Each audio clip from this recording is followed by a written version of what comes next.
شريك له وأشهد أن محمدا عبده ورسوله.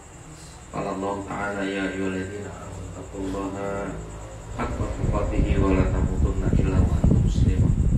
اللهم صل وسلم على نبينا محمد وعلى آله وأصحابه ومن تبعهم بإحسان إلى يوم الدين. أوصيكم وإياي بتقوى الله قد فاز المتقون. Saudara-saudaraku rahimani wa rahimakumullah, pada malam hari ini alhamdulillah kita masih dipertemukan oleh Allah Subhanahu wa taala dalam rangka untuk bersama-sama belajar. Jadi sebelum saya mulai, memang hijrah itu bukan perkara mudah. Berpindah dari satu kebiasaan yang buruk kemudian diganti dengan sebuah kebiasaan yang baik. Karena setiap perpindahan dari jahiliyah pada hidayah atau dari dzulumat ila nur itu oleh Allah selalu akan dibuktikan. Ya, dibuktikan benar tidak hijrah. Jadi jangan heran satu ketika ada hijrah kemudian karena terbentur masalah ekonomi, masalah pekerjaan, masalah apa, kemudian kembali lagi ke dunia kelam dan hitam. Bahkan ya ada ya, saya punya teman itu dulu ngaji bareng, setelah itu ikut yang suka ngafir-ngafirkan orang, tahu ya, ngafir-ngafirkan orang ini, di kafir ini ya, ngaji ini paling top gitu. Ternyata ya kembali lagi ke dunia hitam. Ya karena apa? Tadi semua itu tidak dibekali dengan ilmu. Yang ngaji bisa di mana saja sih, tidak ada masalah. Ya, yang paling penting adalah bimbingan di situ. Makanya kemarin saya sudah sampaikan tentang beberapa fadilah, ya, bagaimana pengajian itu memiliki sebuah dampak yang baik terhadap pribadi manusia, terutama perubahan karakter. Yang tadinya suka ngamuk-ngamuk jadi lembut, yang tadinya pelit jadi lumayan, yang tadinya mungkin kalau seorang istri tidak taat kepada suami jadi taat. Kalau seorang suami yang tidak bertanggung jawab kepada istri keluarganya jadi bertanggung jawab. Itu seperti itu. Jadi merubah. Itu kalau orang ngaji itu begitu. Kalau enggak ya gimana? Ya, jadi pengajiannya ya itu. Nah kemudian dalam perubahan itu ada pengajian itu juga kita akan diuji. Setiap tanggal, jam, waktu yang sudah ditentukan itu ada saja masalah. Ada janjian lah dengan yang lain, ada bisnis lah, ada order lah begitu. Nah ini kan kalau kita tidak bekali ilmu itu kan nanti akan dikalahkan dengan begitu-begitu yang nilainya sebentar, nilainya sedikit, yang akan mengembalikan kepada zulumat lagi, ya, dunia hitam lagi. Nah makanya apa ya, kita di dalam rangka bersama-sama belajar itu kita paling tidak harus tahu ya, siapa ya kita mengambil dari mana. Kalau orang ustadz itu banyak, kiai juga banyak ya, guru-guru juga banyak. Tapi ada tipe guru, ustadz, kiai yang hanya mengajar saja. Jadi kalau ada buku dibaca selesai. Masalah nanti kiainya ngamal kenapa enggak ada urusan. Ya kan? Kita banyak temuin di sekolah-sekolah kan. Yang penting ngajar gurunya, digaji selesai. Ya toh? Masalah nanti muridnya itu kencingnya sembarangan, ya dibiarkan aja, nggak didik kok. Kan beda dengan mendidik. Kalau mendidik di luar gajian, dia punya tanggung jawab. Ya kan? Kalau guru kan kalau di sekolah dia bukan hanya mengajar tapi mendidik. Makanya yayasannya ya pendidikan. Ya kan? Seperti itu bahasanya pendidikan. Namanya pendidikan itu berarti mendidik anak ini bisa mengalami sebuah perubahan yang lebih baik. Jadi kalau misalnya dia ngajar tentang akhlak gitu, tapi begitu lihat muridnya atau siswanya atau santrinya kencing sembarangan di situ, ya walaupun masih umurnya kecil, nah itu berarti ya dia tidak mendidik. Nah kalau mendidik bagaimana? Diingatkan, kalaupun diantar, ya kan, ayo kita kencingnya jangan di situ, kencingnya di kamar mandi. Nah itu kan jadi mendidik namanya.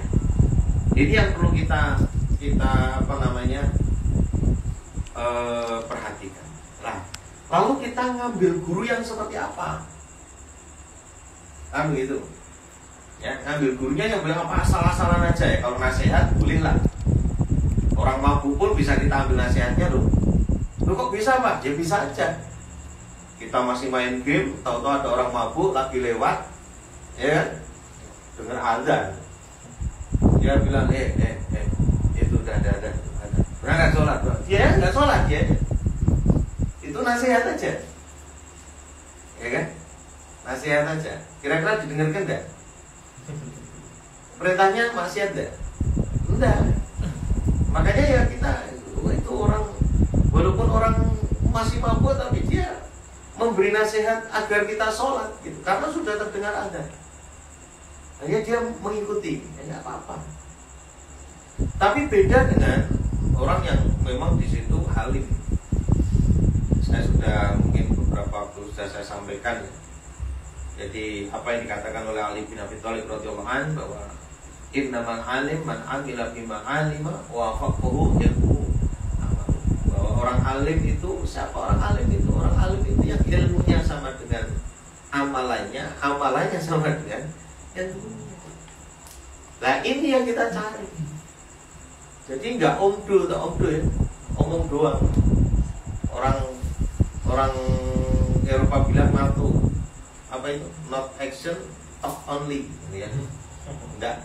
Nggak amal tapi cangkem doang. Bahasanya campur-campur. Inggris ya itu bahasa Allah. Jadi seperti itu. Bahasa kemarin saya contohkan apa? Manol ya. Semarang. Ngajak tapi dia nggak ngikut. Jadi jangan sampai seperti itu. Nah ini bukan hanya ustaz, bukan hanya kiai. Kalau seorang ayah perintah kepada anaknya baca kamu Quran, ya bapaknya ya harus baca Quran. Paham ya? Sholat ya dia harus sholat. Ibunya perintah, jilbaban ya dia harus berjilbab. Begitu namanya alim. Dari sisi yang terendah yang mudah kita pahami begitulah. Jadi konsekuen antara ucapan, perbuatan ucapan itu sama. Seperti itu. Orang terus kemudian ya kita di ngongkon, terus kemudian dia sendiri tidak mau ngamalkan. Makanya ulama-ulama dulu itu ya dia beramal dulu baru ngongkon, baru nyuruh, gitu kan. Nah, Pak boleh Pak kalau dia tidak beramal terus kemudian, nah itu tadi nasihat saja. Tapi lama-kelamaan orang nggak percaya. Tak kata gini kok, ngomong sholat jamaah, mau adar kok malah kligo nyapu karo cekak, ya kan? Itu ngerti nanda. Paham. Apa ngomongin paham dia. Jadi seperti itu, ngomong corong, wah, kemana-mana. Allah jamaah, itu 21 derajat. Ya begitu sholat asar, sholat duhur, malah nggak masuk sholat, malah nyapu, sholat cekak, gitu. Lah sholat bila. Jadi kalau kita lihat loh, ini wong ini bisa dipercaya, padahal itu suaranya lantang ya kan, didengar oleh masyarakat itulah. Kalau lihat kan jadi ini ngomong gimana kan gitu kan, dipercaya nggak? Nggak dipercaya. Makanya ya memang militansi di dalam Islam itu memang perlu. Militansi itu ya antara perbuatan dan ucapan itu harus sama, ya kan? Makanya apa? Kenapa kok jadi seperti itu? Jadi harus ada amalan gitu. Dengan perbuatan itu harus sama gitu. Sebagaimana pengertian alim itu. Makanya karena yang pertama ada rasa yang disebut dengan khasyatullah. Takutlah kepada Allah. Ya, takut kepada Allah. Jadi memiliki rasa takut kepada Allah. Namanya takut itu, ya gimana lah ya namanya takut ya. Makanya disebut di dalam Quran surat berapa itu? Fatir ya, 35 ya. Ayat 28, innama yakhsyallaha min ibadihi. Hanya Biasanya orang yang paling takut kepada Allah itu adalah ulama. Ulama itu kumpulan orang alim. Jadi ulama itu kumpulan orang alim. Tadi alim itu adalah ucapan dan perbuatan bersama. Orang alim. Jadi walaupun dia mungkin ya maaf ya banyak juga ya, walaupun mungkin lulusan mana lah gitu, pondok pesantren mana gitu kan, atau apa bertahun-tahun itu ternyata kadang-kadang perbuatan dan ucapannya tidak sama. Nah makanya kita tidak terlalu banyak muluk-muluk ya kan. Kita yang sedikit-sedikit aja, pelan, ya toh, pelan. Kita ngomong apa kita amal, konsisten. Mau hijrah ya udah tetap gitu. Itu konsisten, itu alim. Ya. Mungkin ilmunya baru sedikit, tetapi amalannya sama dengan perbuatannya, masya Allah. Ini luar biasa. Makanya dikatakan oleh Ibnu Mas'ud radhiyallahu an, laisal ilmu bi kathratil hadits wa innamal ilmu bil khasyah. Jadi yang namanya ilmu itu bukan banyaknya omong, banyak ceramah. Wah kan mesti akan ceramah, akan omong itu mesti wong alim, belum mesti komentator bal akan omong itu. Ya, daripada pemain. Coba, itu rakyat salah ya. Kadang-kadang itu oleh pandang dan rono sebelum dan rono aku ngomong, nah, gitu kan, keliru. Ya karena apa ya, banyak omong. Jadi orang yang takut. Nah sekarang di antara aplikasi takutnya gimana? Jadi begini, orang alim itu kan tahu bahwa dirinya itu adalah manusia yang menjadi makhluk sama tuannya. Tuannya siapa? Yang Raja Mahadiraja, ya Allah. Kan gitu sih bahasa gampangnya kan. Allah punya aturan. Di mana aturannya? Di Al-Quran. Al-Quran ini akhlaknya Nabi Muhammad sallallahu alaihi wasallam, akhlaknya.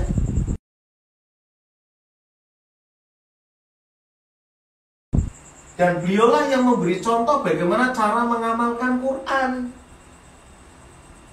Lah beriman kepada Quran itu adalah dzalikal ya kitabu la raiba fihi. Ini kitab tidak ada keraguan di dalamnya. Lah kumpulan-kumpulan wahyu ini kan kitab Al-Quran ini. Lah kok ada orang alim dalam tanda kutip mengaku ada yang tidak suka dengan salah satu ayat saja. Coba, berarti dia pewaris Nabi bukan? Bukan. Lah ulama yang benar itu ya ulama warasatul anbiya.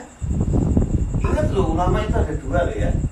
Ada warasatul anbiya, ada ulama usujahas.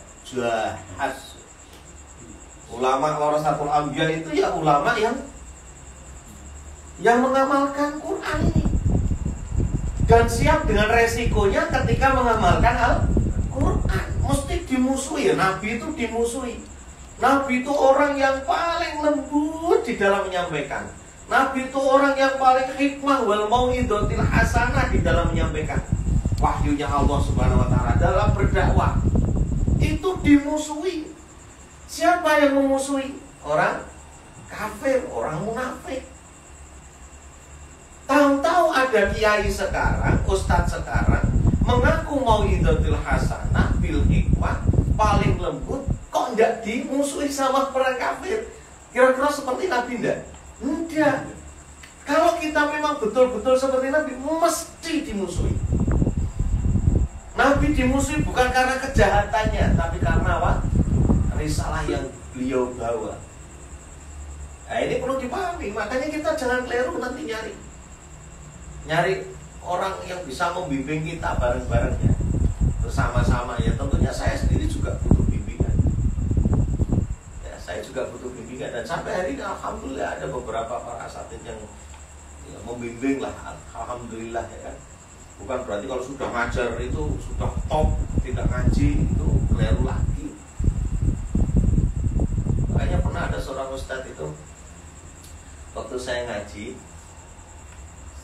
itu dia bilang begini, loh kamu datang ke sini mau apa ya? Saya mau ngaji ustadz. Kamu ngaji bila tak ngaji barang dulu, saya kan santri apa ya kan, seumur hidup itu sebagai seorang santri.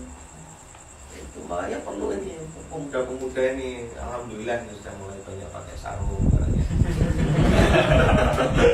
Santri ya, yang mampu ya. Ini tak suruh tak pakai sarung nggak mau. Padahal santri itu identitasnya apa? Sarungan ya. Ini saya udah bertahun-tahun nih pakai ini kemana-mana. Jangan pakai sarung, pakai kopiah itu yang hitam itu. Itu apa? Saya pernah jam 2 malam di Pulau Gadung. Jadi tahu sendiri Pulau Gadung itu terminal di Jakarta yang paling ngeri, banyak penjahat. Itu sama sekali nggak disentuh. Khawatir nih kalau dari Banten lu bebek punya luar. Jadi dia sudah dikasih begitu, was-was takut ya. Oh Banyuwangi ya. Bahkan akhirnya jadi aman, sarungan itu aman insya Allah. Orang bakal wani disentuh, nyentuh walat. Tapi sarung itu dicangkol gitu, tapi Pak Rondo orang enggak malah. Masya Allah ya. Jadi saya kembali lagi nih. Makanya ya kita terus terang lihat dong. Saya mau cari pembimbing yang bagaimana dong. Kalau saya mau cari pembimbing seperti apa ini? Ya kan? Suka memanfaatkan apa tidak? Ya maaf ya, kadang-kadang kan ada ustadz atau siapalah penceramah itu suka memanfaatkan pendengarnya, apa namanya, jamaah pengajiannya, ya kan, dimanfaatkan, apalah terserah, suruh urunan lah, suruh inilah, suruh itu, nanti dia dapat keuntungannya dan sebagainya, banyak sekali. Nah kalau sudah seperti itu berarti kan jauh dari takut kepada Allah Subhanahu Wa Taala. Ciri orang takut itu mesti mengamalkan apa yang diperintahkan. Ada yang karyawan? Ada yang karyawan sini? Ada ya? Nah misalnya shift pagi berangkat jam berapa? Shift pagi habis subuh enggak, masuk menurut ketentuan kantor jam berapa? Jam 6. Berani enggak? Tak makan jam 8 ya. Pulang jam berapa? Jam 2. Oh jam 12 tak beri. Jadi mangkat jam 8, boleh jam 12 berani enggak? Enggak berani. Kenapa? Khawatir nggak dipecat. Itu urusan dunia loh ya. Lah kok ada orang yang berani nentang satu aja ayat ini, mengatakan nggak cocok lah, nggak sesuai lah. Ya. Kalau memang takut, nggak usah ngomong begitu, nggak usah ngomong nggak cocok, nggak usah ngomong nggak takut. Kalau memang kamu nggak berani nyampaikan ya sudah diem aja. Itu lebih selamat daripada ngomong. Karena itu mengandung konsekuensi. Bisa selamat di mata manusia, tapi belum tentu selamat di hadapan Allah. Makanya jangan sembarangan ini. Makanya kita coba pilih-pilih lah. Tidak semua orang yang seperti mungkin di televisi lah. Mungkin punya titel yang begitu banyak, profesor, doktor, insinyur, ya kan, terus HC itu apa? Honoris causa. Belakangnya SH, SPD, MPDI, ya toh? SKS, SMS, WA, Facebook, Twitter, repot itu. Wakeh, Twitter wakeh lah kawan. Masya Allah. Makanya sebelum saya berbicara tentang apa yang jadi maksud, tentang apa ya? Apa tadi bahasa itu? Tema besarnya apa? memahami kehidupan. Nah itu memahami tentang masa kehidupan itu ini penting karena jenengan nanti akan ngambil ke siapa, yang akan membimbing menuntun itu siapa gitu. Ya alhamdulillah saya dibimbing oleh ustadz-ustadz yang tidak aleman. Tidak aleman, tahu aleman nggak? Aleman itu kudu dipetuk, jadi terke aja, metu nganggo mobil, kudu nganggo AC gitu kan? Itu nggak mau naik truk, nggak mau naik bus apalagi ada AC-nya, nggak mau naik motor bukaan ini, nggak mau pickup, nggak mau. Gengsi dong, masa ustadz itu kayak gitu tumpaan ini loh, nih kuwi. Kita masuk ke pedalaman itu ya naiknya begitu, masa harus pakai. Apalagi maaf ya, ada yang tidak mau ya melayani umat sampai ke pedalaman, sampai ke pegunungan, nggak mau. Kenapa? Ya dapatnya berapa saya di sana, dihitung ya, di gunung itu dapatnya berapa. Makanya kalau saya berteman dengan teman-teman yang tadi saya katakan militan itu ya gitu, siap terjun ya kan. Namanya orang alim itu siap terjun, dibutuhkan di mana saja ya ayo gitu. Mau hujan-hujanan, mau kepanasan, naik motor naik motor gitu. Nah aleman kan enggak gitu, harus pakai mobil. Kalau kita alhamdulillah kita dididik oleh para asatid yang tidak seperti itu. Kita dididik untuk betul-betul menjadi orang yang sungguh-sungguh ya kan? Dengan apapun jalan, naik sepeda enggak apa-apa. Yang datang cuma 5, enggak ada masalah. Enggak ada yang datang, ya sudah. Tapi Bapak ngomong dewe itu digerong edan. Ya mulai lah. Sambil berzikir kepada Allah kan gitu. Jadi kita harus siap begitu. Pemuda-pemuda ini harus betul-betul tangguh ya. Jadi pemuda-pemuda itu jangan cengeng. Jangan cengeng, betul. Misalnya bikin panitia, orang mangan ya wes. Aku dewe, oh no, orang terus ngambek, orang mangan, itu nggak alim itu, ya. Orang yang betul-betul takut itu ya di antara aplikasinya yang mudah kita amalkan gitu aja, yang mudah-mudah gitu. Loh kenapa kok banyak juga orang alim ngapusi gitu? Hitungannya 100 menurut di nol hilang iji, wah. Dia lupa bahwa Allah itu maha melihat dan tidak akan keliru. Dia lupa bahwa Allah itu maha tahu dan punya malaikat pencatat yang ada di kanan kirinya. Gitu. Atau ditambahi tulis nota, ya kan? Kadang kan gitu, dengan kerja di karyawan itu kadang-kadang gitu kan. Wah, untuk order, salesnya mintanya notanya atau pembelinya minta notanya kosong. Nah, itu orang yang takut ya nggak mau begitu. Makanya kita lihat ini orang banyak ngomong apa amalannya sama sesuai dengan omongannya. Jadi orang alim itu tidak harus di pondok pesantren.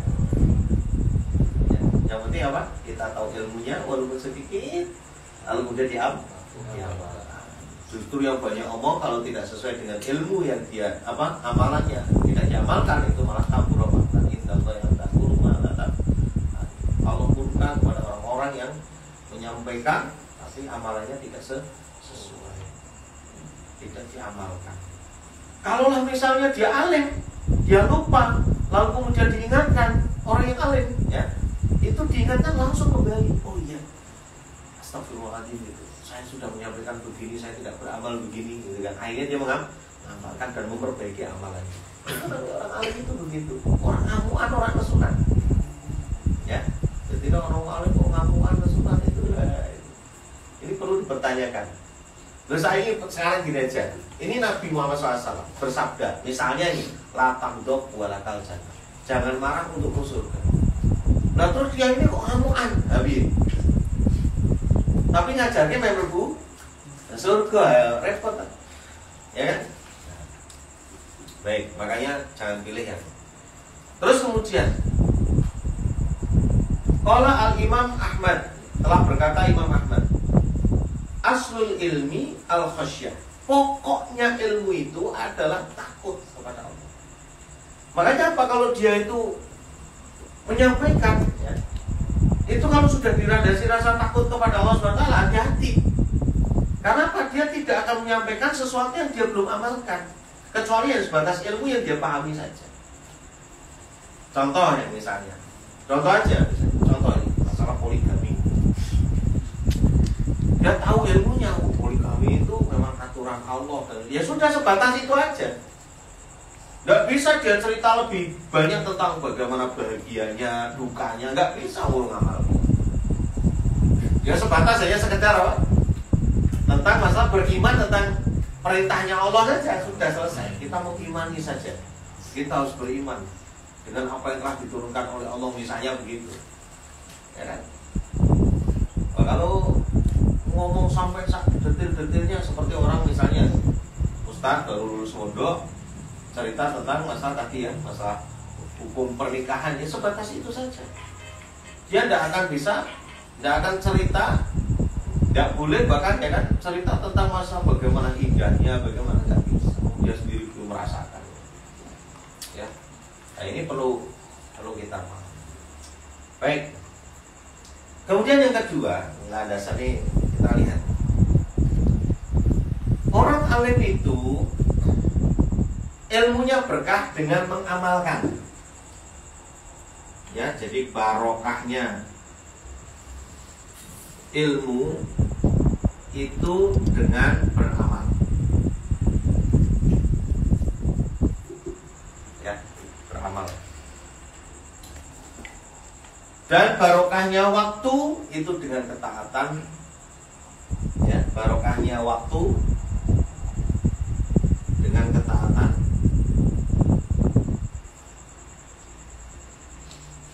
Ya.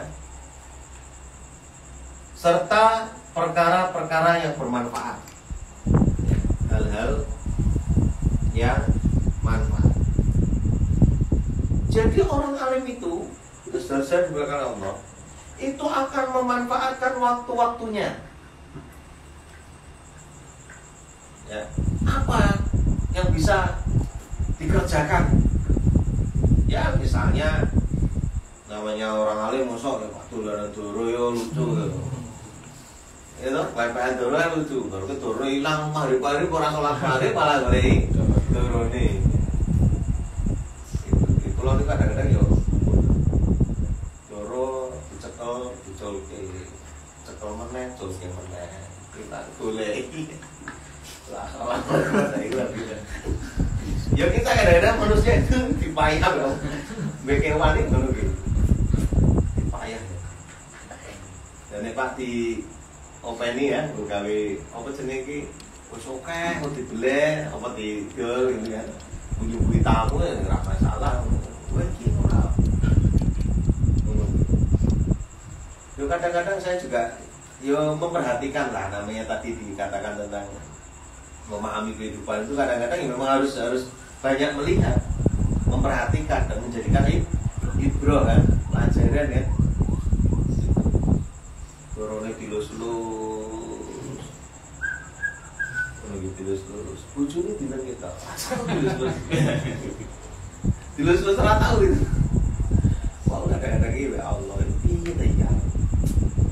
Ini memang akhir zaman seperti itu. Guru lagi dia meninggalkan sholat sama. Masya Allah. Ya maksudnya sing jadi kesenangan kamu udah dikurangi, maksudnya saya gitu. Jadi saya tidak akan oleh sampai haram ini sampai tinggal kewajiban seperti sholat. Sekedar lama-lama nanti suatu ketika kalau sudah paham tentang ilmu ngaji ini, insya Allah ya, di mana saja kita belajar itu nanti hal itu akan hilang sendiri. Dulu sebelum kita itu sibuk di pengajian, wah banyak ini anak-anak itu lego sides yang sawah, mulai macamnya pelut, mancing pelut gitu, yo, ya memang seperti itu.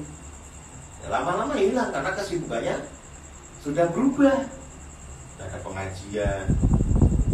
Kalau ayo mancing, nggak apa-apa sebenarnya, mancingnya di tangan atau dibuang meneh. Dan tidak menghabiskan waktu. Kita cuma misalnya mancing misalnya 1 jam atau 1 jam setengah, wes baru balik oleh itu bukan urusan kita. Dan kita niati memang kita ngulalu tenang. Saya pernah punya pengalaman, kita cerita. Kita tuh mancing, namun nggak punya duit. Saya tuh kalau nggak punya duit, satu mancing, dua boleh keong. Jadi biasa timpangan. Lalu ketika anak-anak, saya mancing, betul melu kurang waktu. Ning kapalan, ya kan? Ning kapalan orang oleh kecuali si Cipta. Gue oleh keting, jadi saya. Tapi tak mau mulai wajib makan. Walaupun kecil tak bawa, kalau tak buang. Apa yang terjadi? Dalam perjalanan saya dapat telepon. Pak Ahmad di mana? Saya sedang mancing di Sekucing mau pulang ke Leri. Mana tempat saya Pak? Ya siap. Ternyata masih panen lele. Saya dikasih 2 kilo. Jadi rahasianya kita mancing dapatnya kecil, pulang bawa lele 2 kilo. Besar-besar. Masya Allah. Enak kan? Iya. Itu jadi Allah, kita nanti akan bermain dengan masalah niat, ya kan, nanti kita akan bahas tuh tentang ikhlas, apa kita akan bahas. Itu dipraktekkan betul. Ada ciri-cirinya kan, orang ikhlas itu seperti apa nanti kita akan sampaikan. Mudah-mudahan. Makanya berusaha setelah kita itu punya ilmu, amalkan. Punya ilmu, amalkan, dakwahkan. Walaupun sesuai dengan kemampuan, tentunya dakwah tidak harus ceramah. Ngasih contoh aja yang baik. Sampai ini mungkin diunek lah anggar ning masjid, sergepen temen ning masjid itu sudah pokok dinek ya, mungkin ujian. Sekali lagi saya bilang, jenengan mau hijrah itu pasti ada ujian. Mau benar mau baik mesti ada ujian, pasti. Saya mau sampai jaduman nih boleh jagan yuk. Kalau pos ronda itu begitu nggak ikut aja, sudah mulai ngaji itu mesti dilihat ya. Soalim gitu kan. Biasa loh. Tapi ya nggak apa-apa. Nggak apa-apa. Nanti orang itu akan ikut suatu ketika. Saya pernah ngaji orang itu 4 tahun baru bangun. Ya sekali lagi gedor itu koni, kan gitu kan. Itu koni terus ngobrol kan gitu. Nanti kan kita bisa memahami ternyata orang punya begitu nggak pernah ngaji itu banyak masalah. Karena mungkin tidak tahu cara menyelesaikannya. Padahal Allah sudah membimbing melalui Nabi Muhammad SAW. Ya, makanya saya sudah sering mengatakan, heran kalau ada, maaf ya, kiai, ustadz, kok sampai rumahnya mau disegel gitu sama bank, itu saya heran. Sepanjang sejarah orang yang ngurusi agamanya Allah, orang alim-alim ini, karena dengan keberkahannya itu tidak akan ada masalah, apalagi hidupnya kekurangan tidak ada. Jadi kan bisa cek, tanya sama mbah-mbah jenengan. Dulu kiai-kiai itu apa ada yang sampai, ya maaf ya, menggantungkan BLT itu yang berapa bulan sekali atau dapat apa gitu ya, nggak ada.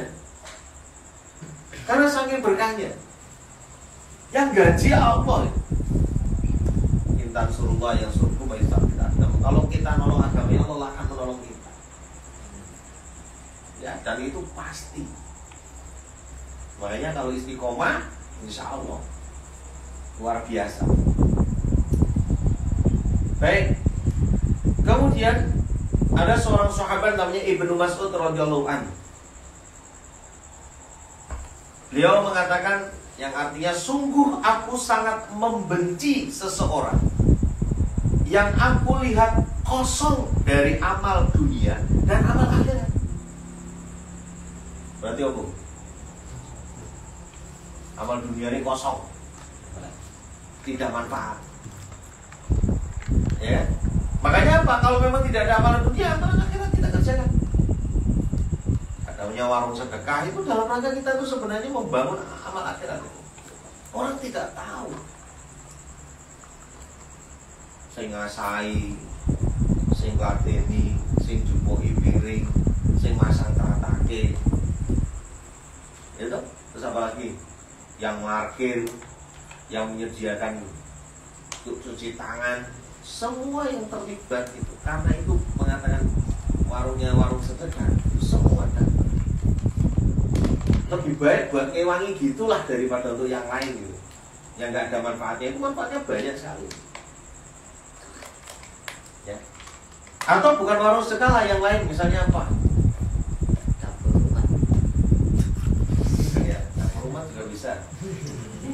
Donor darah juga bisa, ya. Tapi nek wong iso nek ora turu berarti cepat ke rumah. Mati. Mbak Suri itu loh. Bangun lagi, tidur lagi, tidur lagi, bangun lagi, tidur, nggak bangun, bangun. Mati. Makanya kita itu ya tidur perlu, ya kan? Makanya kita berdoa, ya Allah, saya mau tidur ya Allah. Jadikan tidur saya kualitas, berdoa. Ya, bikin. Nanti tidur bangun seger, subuh ya bangun yuk seger gitu. Orang lemes.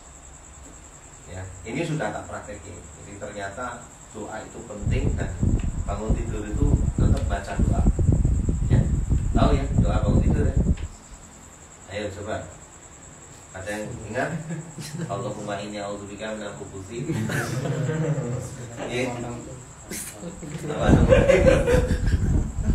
Alhamdulillahilladzi ahyana ba'da.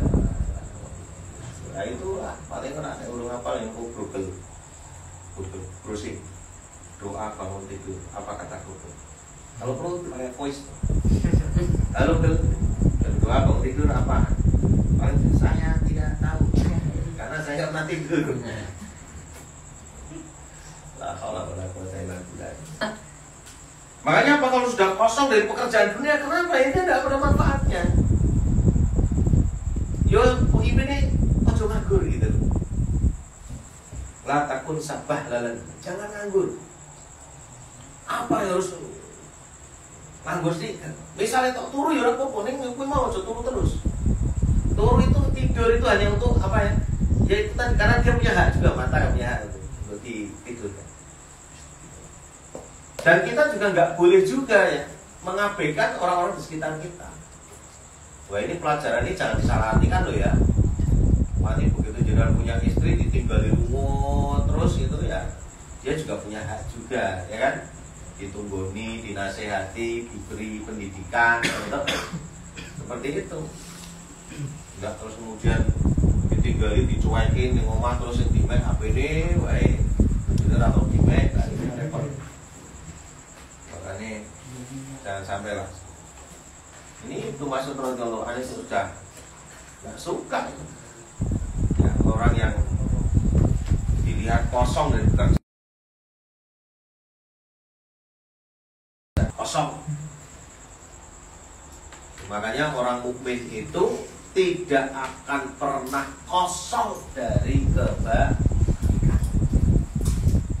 Ya. Orang mukmin itu tidak pernah kosong dari kebaikan. Baik. Kemudian yang ketiga, masa cepat aja. Yang ketiga, mendakwahkan ilmunya.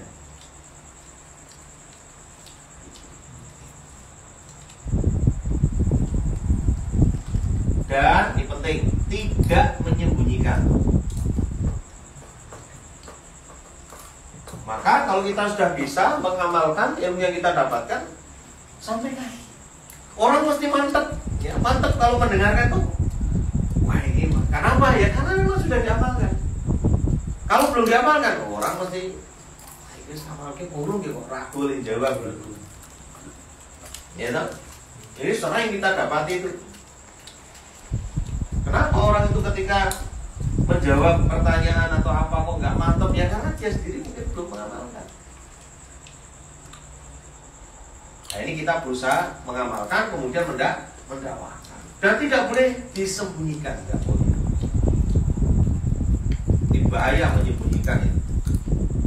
Yang menyembunyikan ayat itu sebagaimana dalam Quran surat Al-Baqarah ayat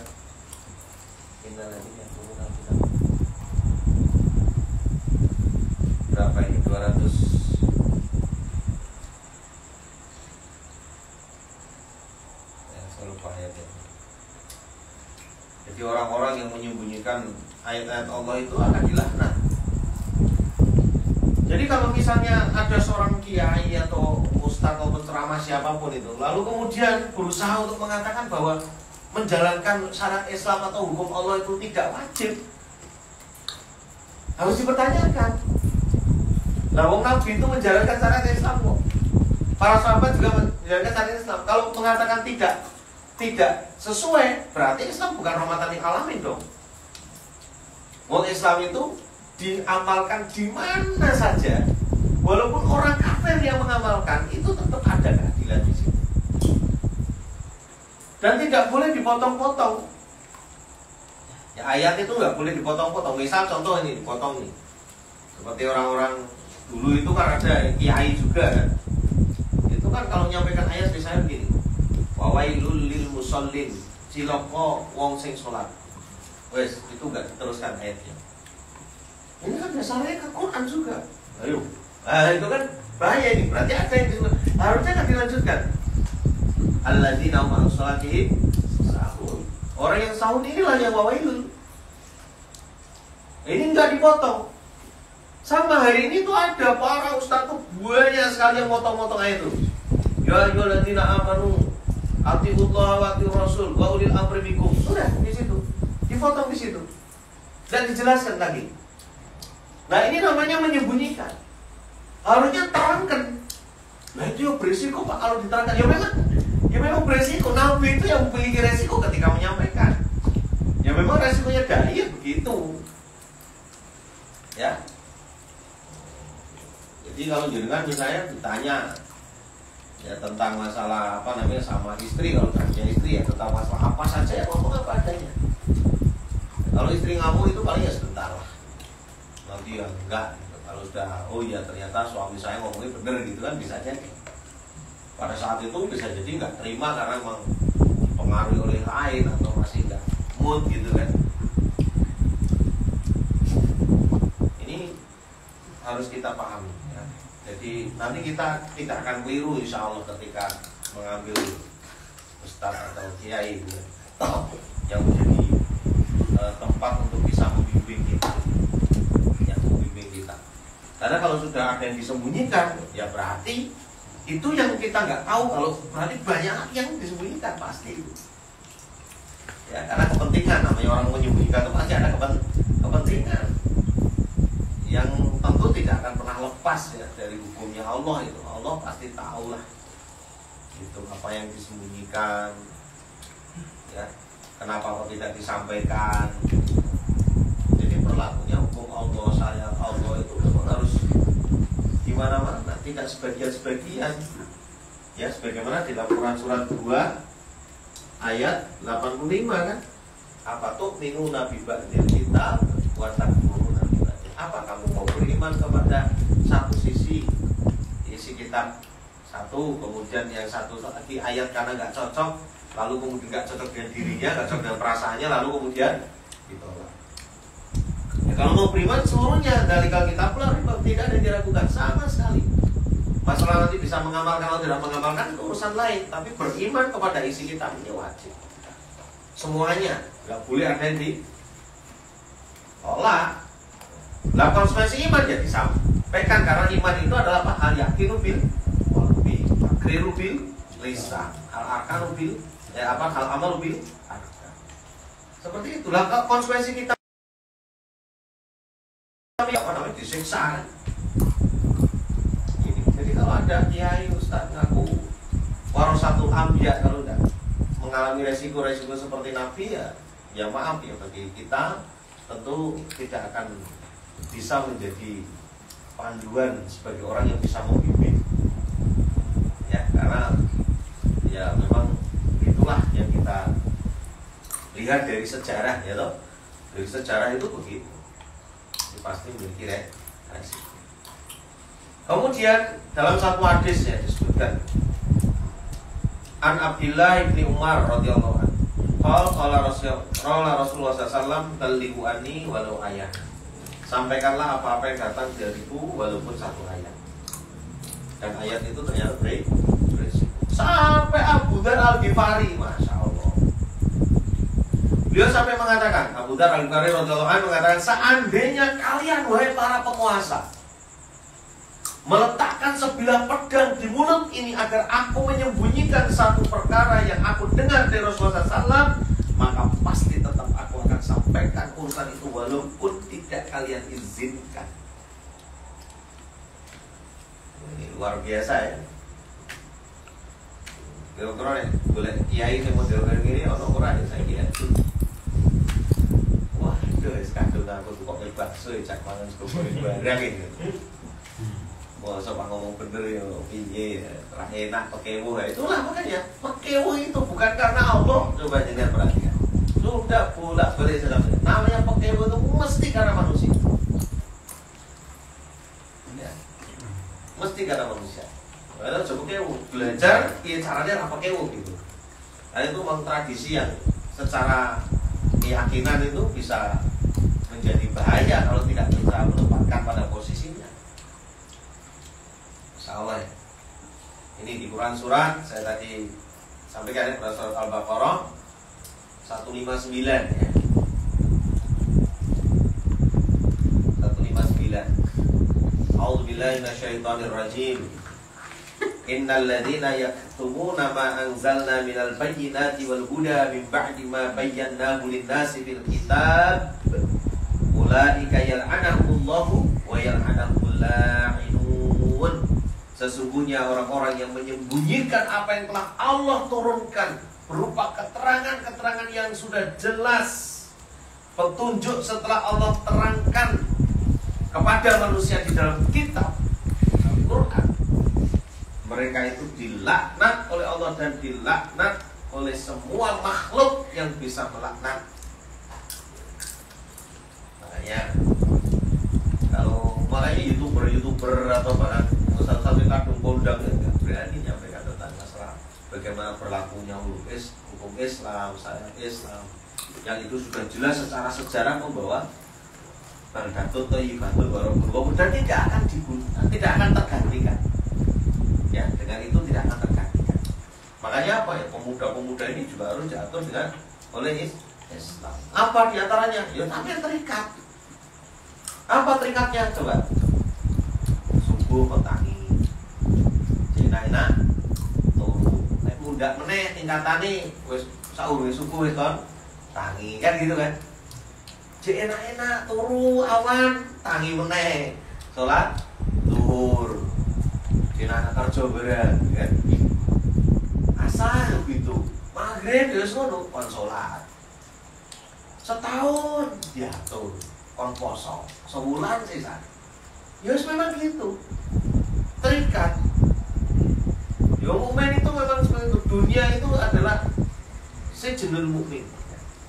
Sejenul mukmin. Jadi dunia itu adalah penjara bagi orang beriman. Makanya kalau kita mau hijrah ya seperti itu, harus mau apa namanya, mau dengan tantangan-tantangan.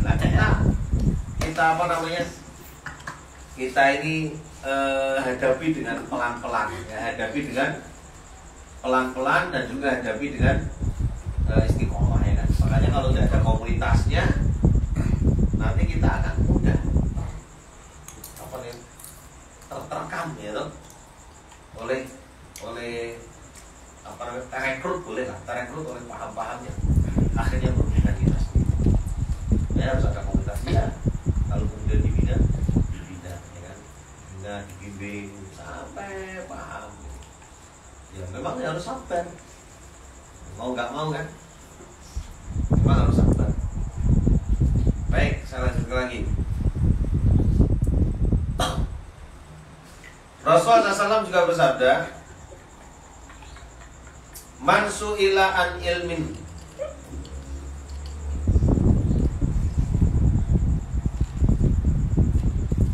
fattamahul jamahullahu yawmal qiyamah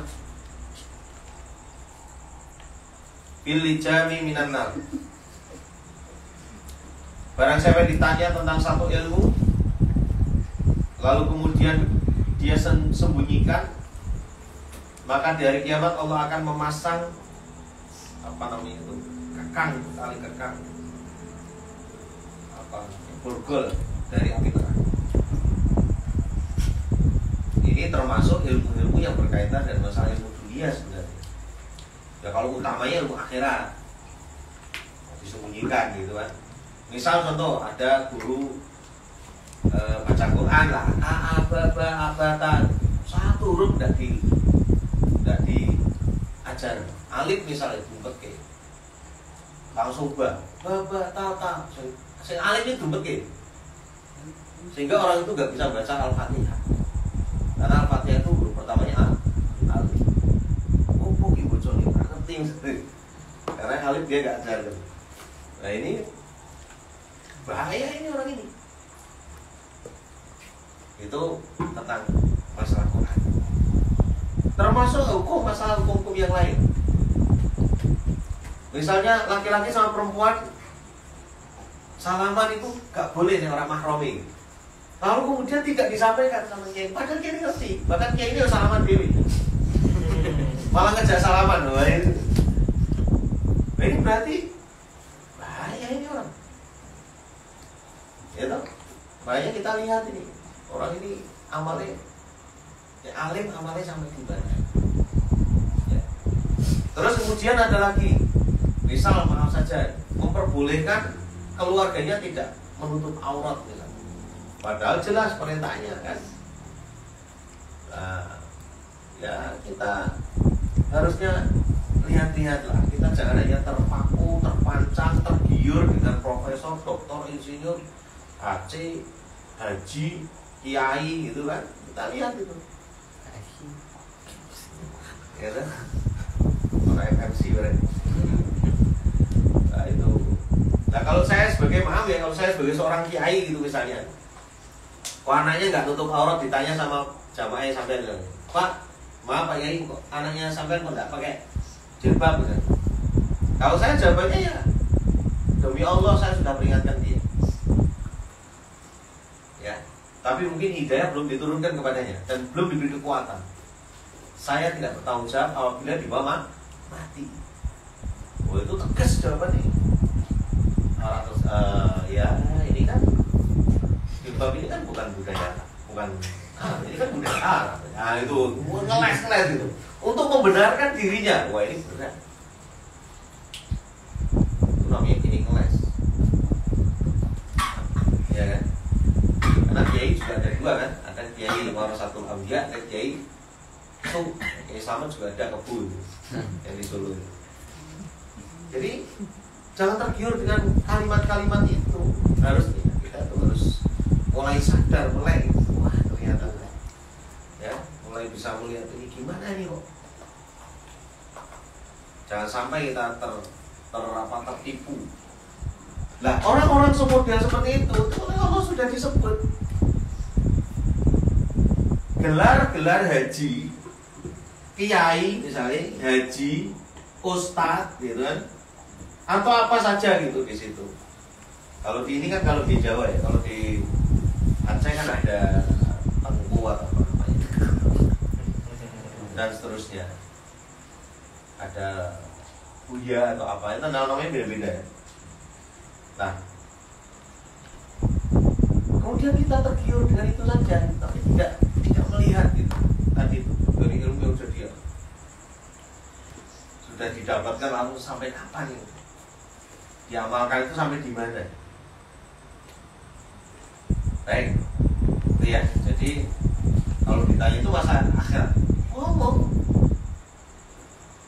Kenapa kok tidak? Kalau ditanya tentang masalah poligami misalnya, ya jawab aja, poligami itu adalah nikah yang memang oleh Islam diperbolehkan. Tapi maaf, saya belum mengamalkan. Enak kan? Jawabannya enak kan? Dan Anda tidak harus mengamalkan. Karena orang bisa beramal itu, poligami itu adalah anugerah, rizki dari Allah SWT. Nah gitu, contoh.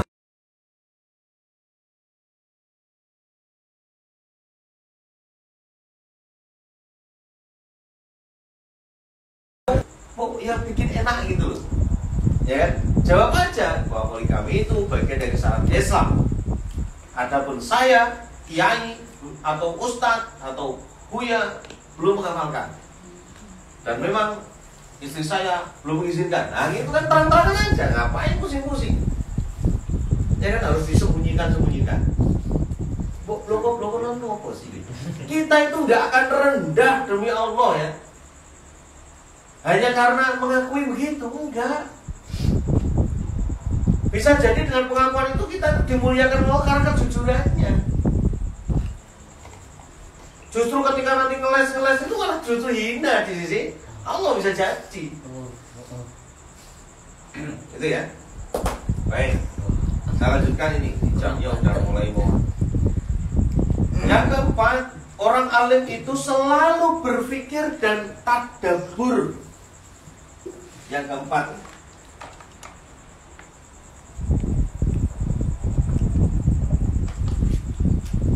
tadabbur. Tanda-tanda kekuasaan Allah. Dan hasil kesimpulannya adalah sebagaimana di dalam Quran surat 3 ayat 90.